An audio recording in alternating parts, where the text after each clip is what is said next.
Hi friends, welcome back to my channel Munira's kitchen. இப்போ ஹெல்த்தியான ராகியில் எப்படி இட்லி செய்கிறதுன்னு பார்க்கலாம். இப்போ நான் ஒரு கப்பு உளுந்து எடுத்துக்கிறேன். பால் உளுந்து தான், உடச்ச உளுந்து எடுக்கல. பால் உளுந்து வாங்கினோம்னாக்கா நம்ம இட்லி நல்லா சாஃப்டாக நல்லா ஃப்ளஃபியாக வரும். இப்போ அதே கப்பில் 1.5 கப்பு ராகி, முழு ராகி அது கூட நான் ஆட் பண்ணிக்கிறேன். இந்த ராகி இட்லி நம்ம சாப்பிட்றதுனால சுகர் பேஷண்ட்டுக்கு ரொம்ப நல்லது. வாரத்துக்கு ஒரு வாட்டியாச்சும் அட்லீஸ்ட் இந்த மாதிரி இட்லி செஞ்சு சாப்பிடுங்க. இதில் நமக்கு தோசையும் செஞ்சுக்கலாம்.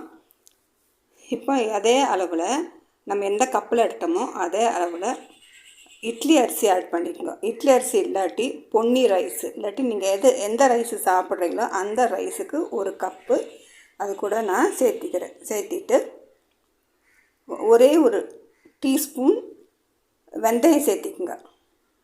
இந்த வெந்தயம் சேர்க்கறதுனால நம்ம இட்லி நல்லா சாஃப்டாகவும் நல்லா ஃப்ளஃபியாக வர காரணம் நம்ம ஒரு ஸ்பூன் வெந்தயம் சேர்த்துறோம்.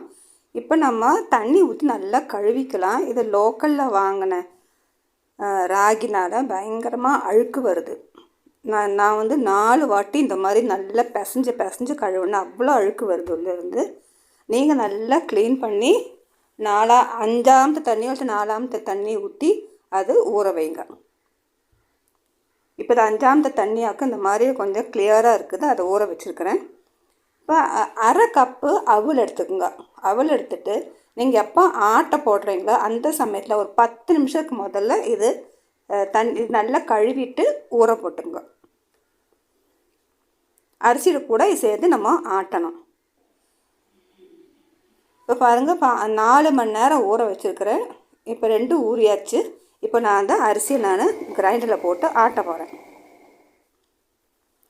ஆட்டிட்டு உப்பு ஒன்றும் போடாமல் அப்படியே எடுத்து வச்சுருக்கேன். மறுநாள் காலையில் பார்க்கலாம். பாருங்கள், நல்லா பொங்கி வந்திருக்குது.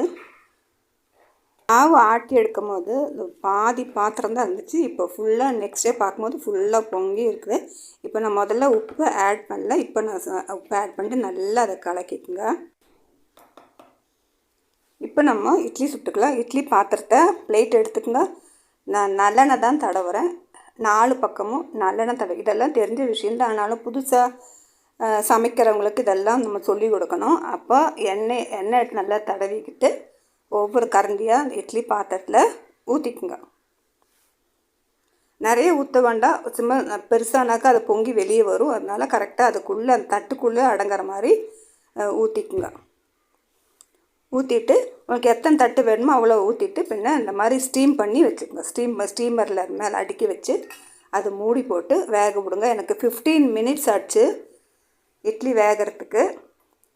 இப்போ நம்ம திறந்து பார்க்கலாம். அது கொஞ்சம் ஆறின பிறகு இட்லி எடுங்க. சூடோடு எடுத்தால் அது ஃபுல்லாக பிஞ்சு வரும். அதனால் ஆறின பிறகு எடுங்க.